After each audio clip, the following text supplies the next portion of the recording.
Уен шәһәр масштабында гына үткәрелсә дә, бар таләпләргә туры китерелгән. Очколар җыяр өчен барабан, ягымлы алып баручы һәм уенчылар эшлеге, биремнәр дә җирле, Нурлатның 110 еллыгына багышланган.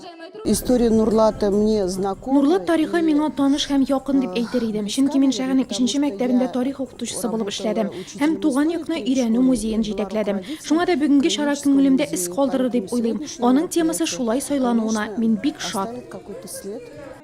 Беренче турда уен озак бармады, беренче уенчы ук дөрес җавапны бирде. Икенче һәм өченче турларда уенчылар приз алуны хуп күрде.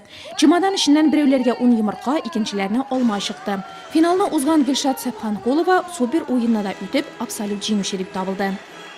Наш клуб 55+ очень хорошо здесь себя чувствует. Огромное спасибо. Нам сейчас и спортзал дали, значит, мы 2 раза в неделю. И здесь мы проводим свои заседания, да, готовим разные интересные тематики и о художниках, и о писателях, и о поэтессах. Җиңүчегә истәлекле бүләк катнашучыларга күтәренке кәеф, могҗизалар карап күпләргә үз шәһәре тарихын яхшырак белергә булышты. Оештыручылар киләчәктә дә мондый уеннар булачак дип ышандырды.